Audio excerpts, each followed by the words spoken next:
இந்திய ஜனநாயக வாலிபர் சங்கத்தின் 15வது தமிழ் மாநில மாநாட்டில் தலைவர் தோழர் முத்துக்கண்ணன் அவர்களே, இங்கு எனக்கு பின்னால் பேச இருக்கும் மரியாதைக்குரிய தலைவர், விடுதலை போராட்டத்தில் மாணவர் இயக்கத்தில் கலந்து தமிழ்நாட்டில் மாணவர் இயக்கத்துடைய முதல் தலைவராக அரசியல் வாழ்க்கையை தொடர்ந்த மரியாதைக்குரிய சங்கரையா அவர்களே, எனக்கு முன்னால் பேசி அமர்ந்திருக்கிற தோழர் எஸ்பி ஜன்னாதன் அவர்களே மற்றும் பாலா அவர்களே, வேல்முருகன் அவர்களே, குணசுந்தரி அவர்களே, அகில இந்திய தலைவர்களில் ஒருவரான அபாய் முகர்ஜி அவர்களே, எஸ்பி ஜன்னாதன் அவர்களே, ஸ்டாலின் ராமலிங்கம் அவர்களே, ரவிக்குமார் அவர்களே மற்றும் கலந்து கொண்ட அனைவருக்கும், கலந்து கொண்டிருக்கக்கூடிய மாநாட்டு பிரதிநிதிகளுக்கும், பல்லாயிரக்கணக்கில் திரண்டிருக்கக்கூடிய வாலிபர்களுக்கும், பத்திரிகையாளர்களுக்கும், நண்பர்களுக்கும் வணக்கத்தையும் நன்றியும் தெரிவித்துக் கொள்கிறேன். இன்று 2015வது ஆண்டு இன்றோடு முடிகிறது. 2015வது ஆண்டில் உள்ள எத்தனையோ தொல்லைகளை அனுபவித்து விட்டோம். நாடு கடந்த 2015 பிறக்கும் பொழுதே பல துயரத்தோடு பிறந்தது. மத்தியிலும் ஆட்சி மாற்றம் ஏற்பட்டது. ஆட்சி மாற்றம் ஏற்பட்டதை தவிர கொள்கை மாற்றம் ஏற்படவில்லை. அதைவிட கொடுமையான மாற்றங்கள் ஏற்பட்டிருக்கிறது.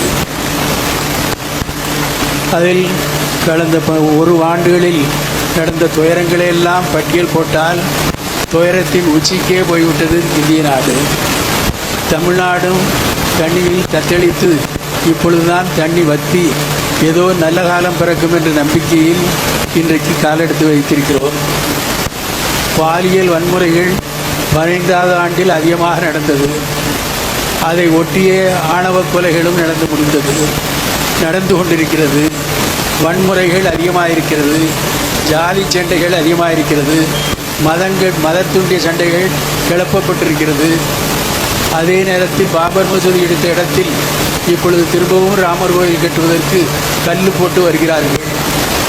இவ்வளவு தொல்லைகளெல்லாம் 2015 வந்த தொல்லை 2016 வரக்கூடாது என்பதற்காக இவ்வளவு பல்லாயிரக்கணக்கான வாலிபர்கள் கூடி 15வது தொல்லை வரக்கூடாது, புதிய மாற்றத்தை ஏற்படுத்த வேண்டும் என்ற நோக்கத்தோடு திரண்டிருக்கக்கூடிய ஜனநாயக வாலிபர் சங்கத்துடைய மாநில மாநாட்டுக்கு என்னுடைய புரட்சிகரமான வாழ்த்துக்களை தெரிவித்துக் கொள்கிறேன்.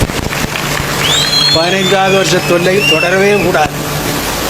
ஒரு புதிய மாற்றம் வர வேண்டும். அந்த பாலியல் வன்முறை வரக்கூடாது. பெண்கள் சுதந்திரமாக வர வேண்டும். தலித் மக்கள் சுதந்திரமாக வாழ வேண்டும். ஏழை எளிய மக்களுக்கு ஒரு நல்ல விடிவு காலம் வர வேண்டும். வெள்ளக்காடுகளால் நாடு அழிந்துவிடக்கூடாது. ஆகவே கோடையினாலும் அழிந்துவிடக்கூடாது. ஒரு நல்ல காலம் வர வேண்டும் என்ற முறையில் 16வது ஆண்டு 2016 பிறந்து விட்டது உலகத்தில். நாளையிலிருந்து 2016 தமிழகத்திலும் பிறக்கிறது. ஆனால் அந்த வரக்கூடிய 16வது ஆண்டு நம்முடைய இந்திய சமுதாயத்திற்கும் தமிழ்நாட்டுக்கும் ஒரு மாற்று ஏற்பட வேண்டும் என்பதற்கு அறிகுறியாக உங்களுடைய பேரணி நடத்தியிருக்கிறது. இந்த பேரணி வெற்றி பெற வாழ்த்துக்கிறேன். அந்த தொல்லை தொடரக்கூடாது. இங்கே சினிமா துறை வைத்தே ஆட்சிக்கு வருகிறார்கள். நடித்ததை வச்சே ஆட்சிக்கு வருகிறார்கள். நடிப்பே உண்மை என்பதல்ல. நடிப்பு ஒரு குறியீடு. அதனால் நடிப்பை வைத்து ஆட்சிக்கு வந்துவிட்டு ஆட்சியே நடிப்பாக மாற்றுகிறார்கள். அது வரக்கூடாது. அது ஒரு ஆபத்தானது. நாடகத்தை பார்த்துவிட்டு இதுதான் உண்மை என்று வரக்கூடாது. அந்த நிலைமை தமிழகத்தை பிடித்து ஆட்டிக்கொண்டிருக்கிறது. அது ஒரு ஆபத்தான நிலை. ஏனென்றால் 15வது வருஷம் இந்த டிசம்பர் மாதம் கொடுமையான நிலைமை. தமிழ்நாடே தத்தளித்து விட்டது. சென்னை தனித்து தீவாக மாறிவிட்டது.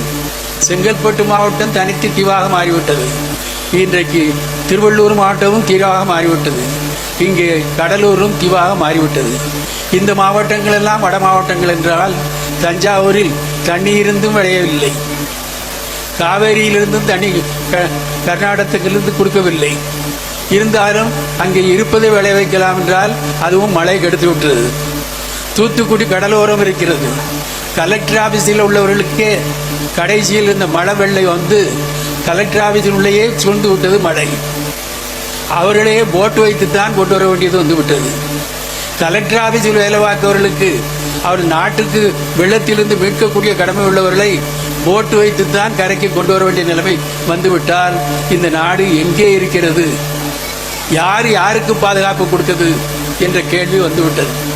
கலெக்டர் ஆபீஸ் வேண்டும், பள்ளத்தில் கட்டியிருக்கிறார்கள், பொது இடத்தில் கட்டியிருக்கிறார்கள், ஓடைகளை எல்லாம் அடைத்து விட்டார்கள். அவை என்னை அடைத்து விட்டாய், உங்களே அழிக்கிறேன் என்று எண்ணம் வந்துவிட்டது.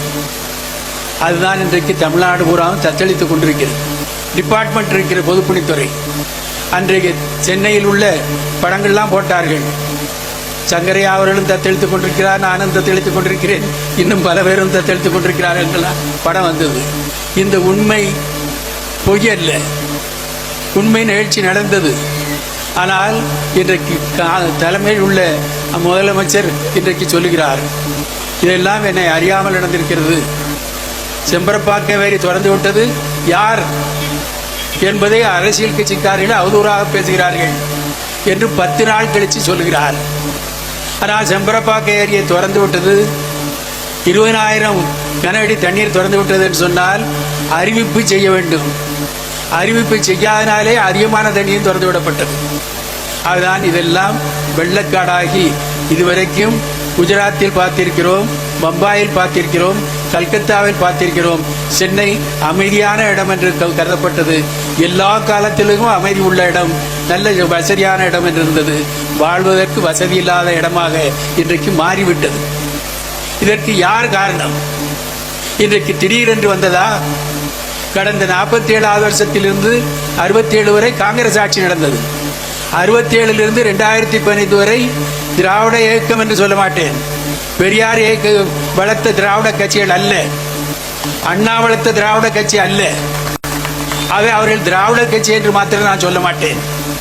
அதிகாரத்துக்கு வந்தார்கள், திராவிட இயக்கத்தை பயன்படுத்தி அதிகாரத்துக்கு வந்தார்கள், தமிழை அழித்து விட்டார்கள். அதிகாரத்துக்கு வந்தார்கள், இயற்கை